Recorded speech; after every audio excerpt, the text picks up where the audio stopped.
The Gift of the Magi by O. Henry.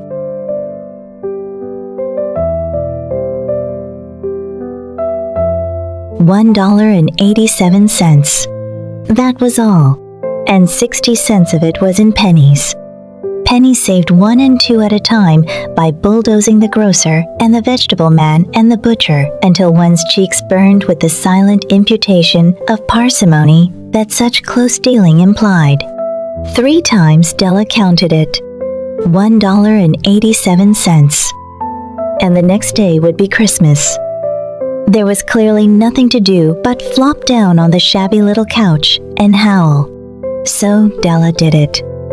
Which instigates the moral reflection that life is made up of sobs, sniffles, and smiles, with sniffles predominating. While the mistress of the home is gradually subsiding from the first stage to the second, take a look at the home. A furnished flat at $8 per week. It did not exactly beggar description, but it certainly had that word on the lookout for the mendicancy squad. In the vestibule below was a letterbox into which no letter would go, and an electric button from which no mortal finger could coax a ring. Also appertaining thereunto was a card bearing the name, Mr. James Dillingham Young. The Dillingham had been flung to the breeze during a former period of prosperity when its possessor was being paid $30 per week. Now, when the income was shrunk to $20, though, they were thinking seriously of contracting to a modest and unassuming D.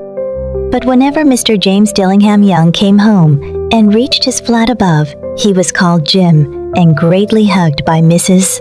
James Dillingham Young, already introduced to you as Della, which is all very good. Della finished her cry and attended to her cheeks with the powder rag. She stood by the window and looked out dully at a gray cat walking a gray fence in a gray backyard. Tomorrow would be Christmas Day, and she had only $1.87 with which to buy Jim a present. She had been saving every penny she could for months with this result. $20 a week doesn't go far. Expenses had been greater than she had calculated. They always are. Only $1.87 to buy a present for Jim. Her Jim. Many a happy hour she had spent planning for something nice for him. Something fine and rare and sterling. Something just a little bit near to being worthy of the honor of being owned by Jim. There was a pier glass between the windows of the room. Perhaps you have seen a pier glass in an $8 flat. A very thin and very agile person may, by observing his reflection in a rapid sequence of longitudinal strips, obtain a fairly accurate conception of his looks. Della, being slender, had mastered the art. Suddenly, she whirled from the window and stood before the glass. Her eyes were shining brilliantly, but her face had lost its color within 20 seconds. Rapidly, she pulled down her hair and let it fall to its full length. Now there were 2 possessions of the James Dillingham Youngs in which they both took a mighty pride. One was Jim's gold watch that had been his father's and his grandfather's. The other was Della's hair. Had the Queen of Sheba lived in the flat across the air shaft, Della would have let her hair hang out the window some day to dry just to depreciate Her Majesty's jewels and gifts. Had King Solomon been the janitor, with all his treasures piled up in the basement, Jim would have pulled out his watch every time he passed, just to see him pluck at his beard from envy. So now Della's beautiful hair fell about her rippling and shining like a cascade of brown waters. It reached below her knee and made itself almost a garment for her, and then she did it up again nervously and quickly. Once she faltered for a minute and stood still while a tear or two splashed on the worn red carpet. On went her old brown jacket, on went her old brown hat. With a whirl of skirts and with the brilliant sparkles still in her eyes, she fluttered out the door and down the stairs to the street, where she stopped the sign read, Madame Sofroni, hair goods of all kinds. One flight up Della ran and collected herself panting. Madame large, too white, chilly, hardly looked the Sofroni. Will you buy my hair? Asked Della. I buy hair, said Madame. Take your hat off and let's have a sight at the looks of it. Down rippled the brown cascade. $20, said Madame, lifting the mass with a practiced hand.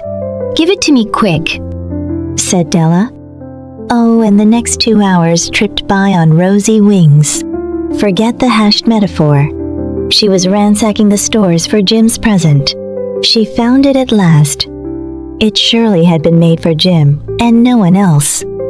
There was no other like it in any of the stores, and she had turned all of them inside out. It was a platinum fob chain, simple and chaste in design, properly proclaiming its value by substance alone and not by meretricious ornamentation, as all good things should do. It was even worthy of the watch. As soon as she saw it, she knew that it must be Jim's. It was like him. Quietness and value. The description applied to both. $21 they took from her for it, and she hurried home with the 87 cents. With that chain on his watch, Jim might be properly anxious about the time in any company. Grand as the watch was, he sometimes looked at it on the sly on account of the old leather strap that he used in place of a chain. When Della reached home, her intoxication gave way a little to prudence and reason. She got out her curling irons and lighted the gas and went to work repairing the ravages made by generosity added to love, which is always a tremendous task, dear friends, a mammoth task. Within 40 minutes, her head was covered with tiny close-lying curls that made her look wonderfully like a truant schoolboy. She looked at her reflection in the mirror long, carefully, and critically. If Jim doesn't kill me, she said to herself, before he takes a second look at me, he'll say I look like a Coney Island chorus girl. But what could I do? Oh, what could I do with $1.87? At 7 o'clock, the coffee was made and the frying pan was on the back of the stove, hot and ready to cook the chops. Jim was never late. Della doubled the fob chain in her hand and sat on the corner of the table near the door that he always entered.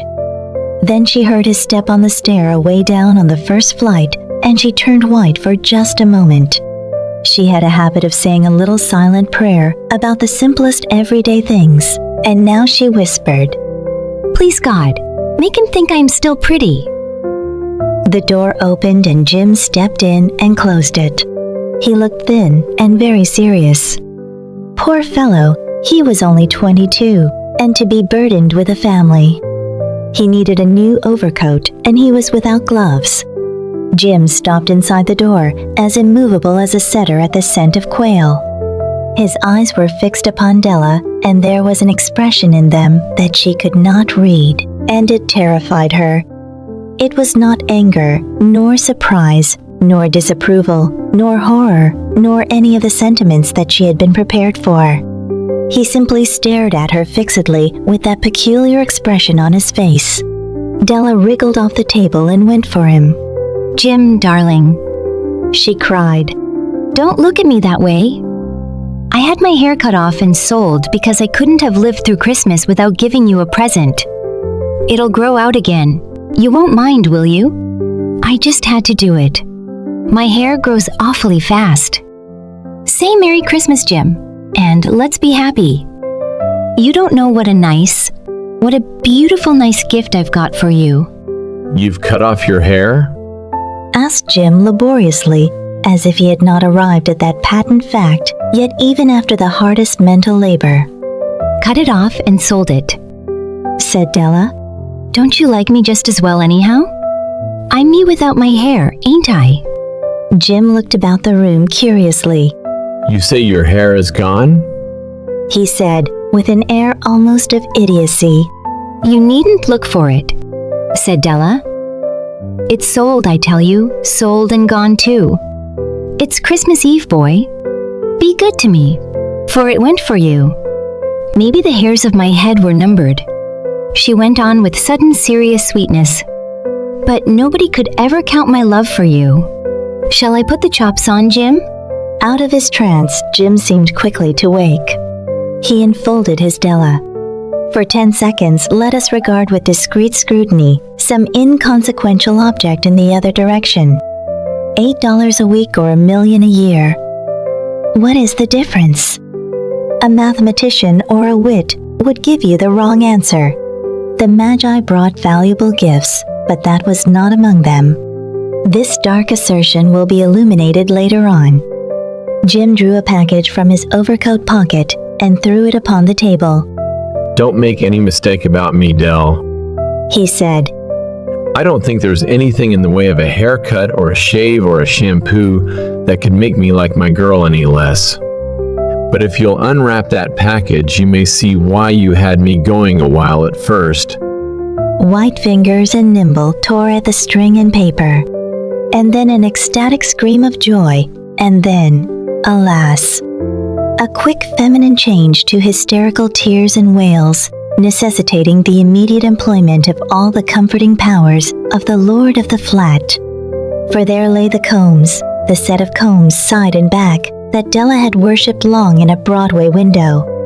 Beautiful combs, pure tortoiseshell with jeweled rims, just the shade to wear in the beautiful vanished hair.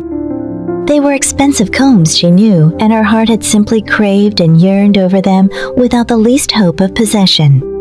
And now they were hers, but the tresses that should have adorned the coveted adornments were gone. But she hugged them to her bosom, and at length she was able to look up with dim eyes and a smile and say, My hair grows so fast, Jim.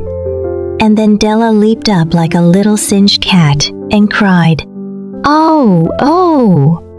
Jim had not yet seen his beautiful present.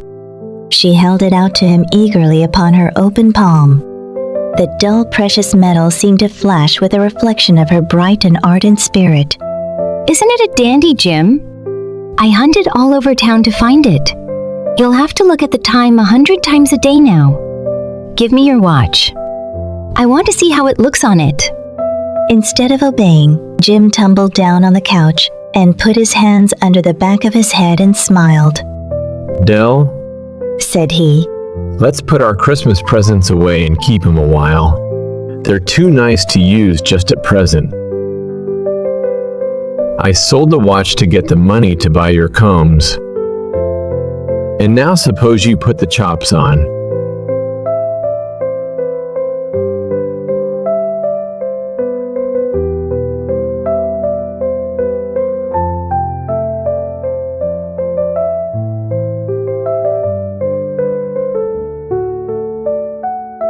The Magi, as you know, were wise men, wonderfully wise men, who brought gifts to the babe in the manger. They invented the art of giving Christmas presents. Being wise, their gifts were no doubt wise ones, possibly bearing the privilege of exchange in case of duplication. And here I have lamely related to you the uneventful chronicle of two foolish children in a flat who most unwisely sacrificed for each other the greatest treasures of their house. But in a last word to the wise of these days, let it be said that of all who give gifts, these two were the wisest. Of all who give and receive gifts such as they are wisest, everywhere they are wisest. They are the Magi,